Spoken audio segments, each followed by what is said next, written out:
மாண்புமிகு உறுப்பினர் முனைவர் கணேஷ்குமார் அவர்கள் சுருக்கமாக.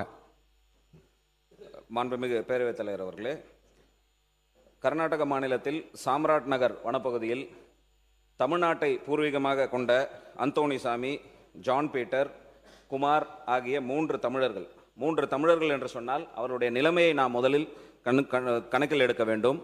மேட்டூர் அணை இங்கே கட்டப்பட்ட பொழுது தர்மபுரி பகுதியில் வாழ்ந்த அவர்கள் மேட்டூர் அணைக்காக தன்னுடைய வாழ்வாதாரத்தையே இழந்து புலம்பெயர்ந்து அந்த கிராமத்தில் சென்று வசித்து இருக்கக்கூடியவர்கள்.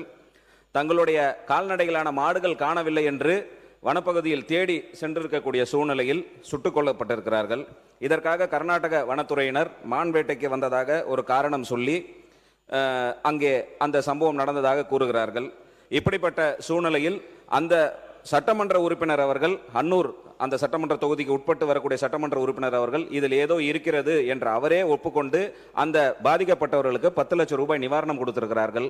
கர்நாடக அமைச்சரும் கூட பாதிக்கப்பட்டவர்களுக்கு 5 லட்சம் ரூபாய் நிவாரணம் கொடுத்திருக்கிறது. இது குறித்து நேற்று ஆனால் கர்நாடக வனத்துறை அமைச்சர் அவர்கள் கர்நாடக சட்டமன்றத்தில் தாக்கல் செய்திருக்கக்கூடிய அறிக்கையில் இது தற்காப்புக்காக நடைபெற்றது, இதில் எந்தவித உரிமை மீறலும் இல்லை என்று ஒரு அறிக்கையை கர்நாடக சட்டமன்றத்தில் நேற்றைய தினம் தாக்கல் செய்யப்பட்டிருக்கிறார் கர்நாடகத்தினுடைய வனத்துறை அமைச்சர் திரு ராமலிங்க ரெட்டி அவர்கள். இப்படியெல்லாம் சூழ்நிலை இருக்கும் பொழுது தமிழ்நாட்டு அரசு தமிழர்களுடைய நிலனை காப்பதற்காக மாண்புமிகு தமிழக முதலமைச்சர் ஒரு கண்டனத்தையும் பதிவு செய்திருக்கிறார். நியாயமான விசாரணை இதில் தேவை. இது சிபிஐ விசாரணைத்தால் மட்டும்தான் அங்கு அந்த தமிழர்களுக்கு மென்மேலும் இது போன்ற சம்பவங்கள் நடைபெறாமல் இருக்கும். 15 லட்சம் என்பது போதுமான நிவாரணத் தொகையாக இல்லை. 1 கோடி ரூபாய் அவர்களுக்கு நிவாரணம் வழங்க வேண்டும். மேலும் குறிப்பாக சொல்ல வேண்டும் என்று சொன்னால், புதிதாக கர்நாடக சட்டமன்றத்தில் அவர்கள் தாக்கல் செய்த ஆவணங்களில் ஒரு செட் பேரகான் ஸ்லிப்பர், அதாவது அதோடைய பிரைஸ் டேகோட ஒட்டப்பட்டு புதிதாக ஆதாரமாக சேர்க்கப்பட்டிருக்கிறது.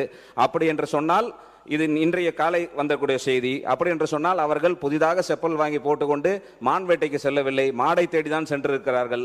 அப்படி மாடை தேடி சென்றவர்கள் சுட்டுக் கொல்லப்பட்டிருப்பதை எக்காரணத்தில் கொண்டும் நியாயப்படுத்துவதை நாம் பொறுத்து கொண்டு இந்த அவை இருக்கக்கூடாது என்று ஒரு தாழ்மையான வேண்டுகோளை வைத்து, தமிழர்களுக்கு நியாயம் மட்டுமல்ல, தமிழர்களுக்கான நிவாரணமும் உரிமையும் பெறுவதற்கு சிபிஐ விசாரணைக்கு நம்முடைய அரசு இந்த மன்றத்தின் மூலமாகவோ சட்ட ரீதியாகவோ நடவடிக்கை எடுக்க வேண்டும் என்று கேட்டு இந்த அவையின் கவனத்தை ஈர்த்து அமர்கிறேன். நன்றி.